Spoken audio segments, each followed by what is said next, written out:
Una vez más estamos aquí con otra entrevista. Aquí Liz nos está acompañando y el tema de esta vez será entrevista y selección por competencias.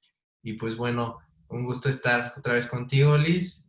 Y la primera pregunta es, ¿cuál es la diferencia entre una entrevista laboral y una basada en competencias? Muy bien, muchas gracias. Pues tienen una base común. Toda entrevista tiene una base común, por ejemplo, de cómo iniciarla, cómo desarrollarla y cómo se hace el cierre, cómo se inicia con un rapport, haciendo que la persona se sienta en confianza, que se sienta en el lugar para poder hablar, para que se bajen esas defensas que uno trae en el momento de que está siendo entrevistado, porque finalmente pues te van a hacer una cantidad de preguntas en donde un poquito pueden tocar esta parte en donde preferimos estar a la defensiva y mostrar nuestra mejor cara, porque no vamos a poner la peor cuando estamos en una entrevista laboral, pero la gran diferencia es el lenguaje una vez más.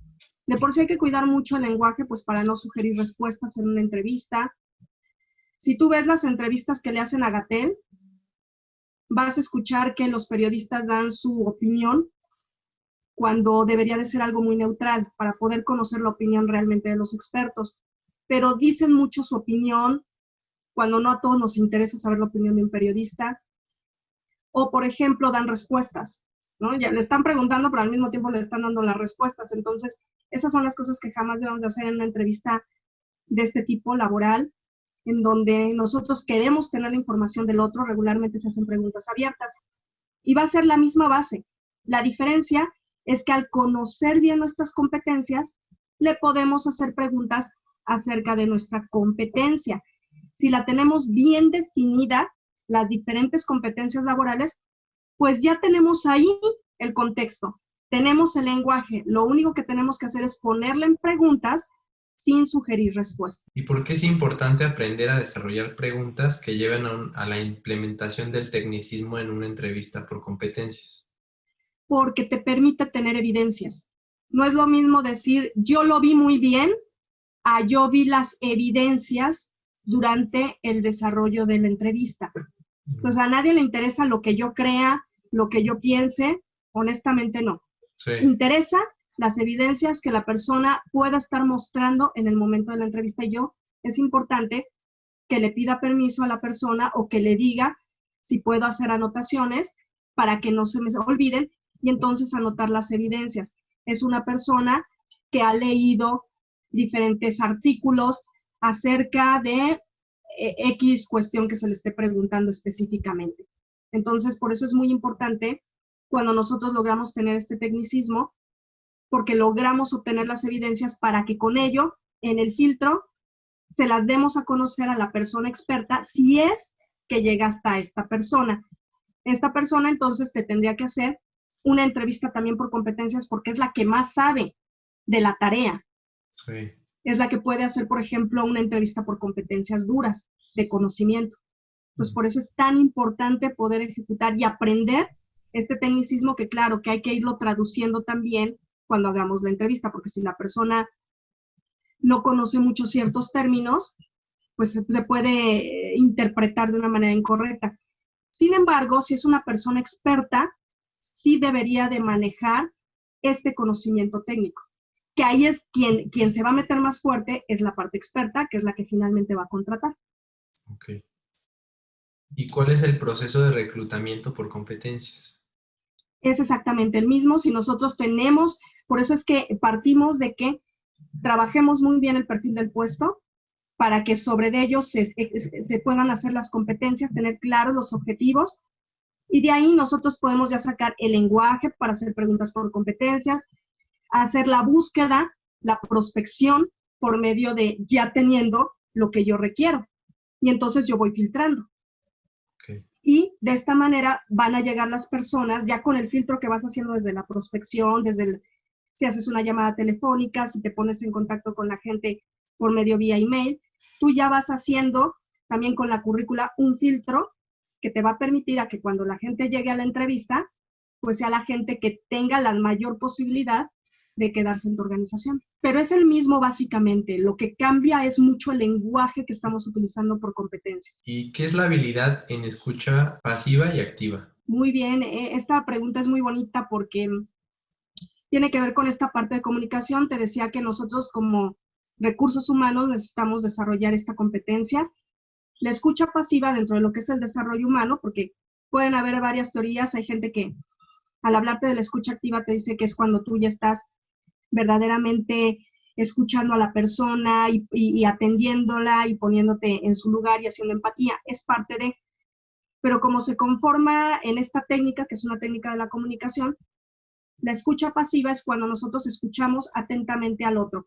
Y escuchar no nada más es con los oídos, sino es con todo nuestro cuerpo, con la mirada, en un estado de atención y de alerta hacia la persona, y solamente escuchamos. Podemos hacer algo que se llama rapport directo o rapport cruzado, en donde yo me puedo colocar de la misma forma en donde, como está colocada la persona. Por ejemplo, si está cruzando los brazos, yo los puedo cruzar. No es arremedarla, sino es igualar la comunicación. Y esto me va a permitir también hacerle preguntas de ¿te gustaría contarme más de esto? Qué interesante, me podrías hablar más acerca de lo que me estás diciendo. Preguntas muy abiertas para que la gente se sienta con la confianza de decir lo que quiera decir. Y también podemos hacer asentamientos como este, que es de lenguaje no verbal, o sí, ajá, muy bien.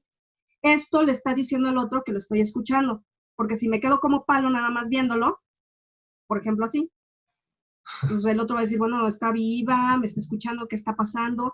Pero si yo le hago este tipo de aseveraciones, entonces la gente se siente escuchada.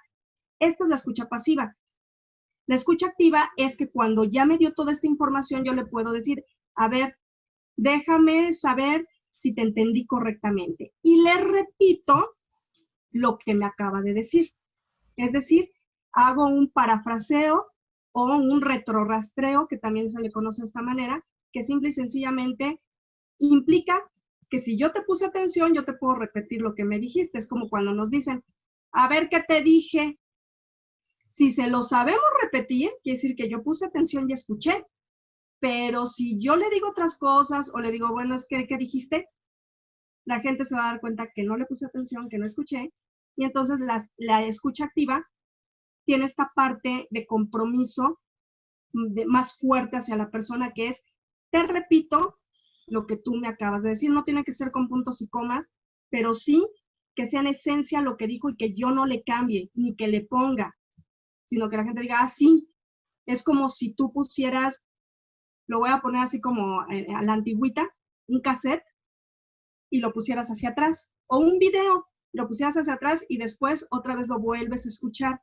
Es como repetirlo. Y eso, como es el lenguaje que utilizó la gente, le significa. Si yo le pongo de más o le quito, a la gente ya no le suena igual. A ver, eso yo no lo dije, espérame. Pero si sí, la gente te confirma y eso permite que siga hablando y abre la confianza. ¿Qué es el capital humano? El capital humano precisamente tiene que ver con esta parte de potencial, con esta parte también de talento, en donde este capital humano pues va a estar estrechamente desarrollado con el potencial y con el desempeño, que es a lo que nosotros le llamamos talento. Y finalmente el capital humano pues es la gente en las organizaciones, con todas sus capacidades, sus conocimientos, sus habilidades. Y hay capital humano que por ejemplo, está guardado, no se está utilizando, que sería este potencial que está ahí, porque a lo mejor no está en el lugar adecuado y no se está desarrollando con todo lo que pudiera la persona en sus recursos. Y hay capital que sí se puede estar utilizando. Entonces, por eso es muy importante que nosotros tengamos muy claro cuál es el potencial de los colaboradores con los que estamos. Pues bueno, finalmente me gustaría que nos platicaras cómo se va a impartir el curso de entrevista y selección por competencias, ya con estos cambios que hemos tenido pues por la pandemia y por esta situación actual, cómo ha cambiado y cómo será. Muy bien, pues este curso va a tener una parte práctica, igualmente se conocen como las bases, tanto de lo que son las competencias, para que nos quede muy claro, y sobre eso desarrollar nuestras preguntas por competencias, que vamos a decir que se hace como una estructura, porque se pueden manejar 3 formas de hacer una entrevista, que es estructurada, semiestructurada o inestructurada. Y nosotros vamos a estar trabajando las La que es estructurada para poder hacerla después semiestructurada. Es decir, algo que, por ejemplo, a nosotros nos decían en la universidad al estudiar entrevista, era, haz tu estructura, pero en el momento de estar con la persona, olvídate de la estructura. Es decir, fluye para que escuches, para que pongas atención, para que estés alerta. Hay dos cosas muy importantes que se van a estar tocando en el curso, que son ya herramientas que tenemos y que es nuestra capacidad de escucha, lo que les decía, toda esta capacidad de alerta y de observación. En eso consta mucho el trabajo de la entrevista. Es una de las técnicas más complejas. ¿Por qué? Porque tú puedes hacer tu estructura, que eso es lo que haríamos en el curso. Pero como tienes que fluir conforme también la persona te va respondiendo, para que con lo que te responda, si hay un punto clave, tú le hagas una pregunta importante, significativa, que a ti te dé evidencias, entonces tienes que poner mucha atención y saber cómo plantear en ese momento la pregunta, que es muy rápido, para que entonces no se den ejemplos, no se le diga a la gente las respuestas o lo que la gente cree que es lo que tú le quieres que te conteste. Por eso es muy importante saber cómo entrevistar. No sugerir respuestas es vital. No importa mi respuesta, no importa lo que yo creo, importa lo que la persona te va a decir y entonces nos ponemos a practicar. Ya tenemos formas por medio de las plataformas de cómo la gente puede estar interactuando en pequeños cuartitos para que puedan estar trabajando en lo que se conoce como la técnica de corrillos. Excelente, Liz. Pues muchas gracias por compartirnos toda esta información y espero que sea de importancia para todos los que nos estén viendo y escuchando. Y pues bueno, nos pueden seguir a través de nuestras redes sociales, pueden ver nuestra página web y si están interesados en el curso, por favor, contáctenos.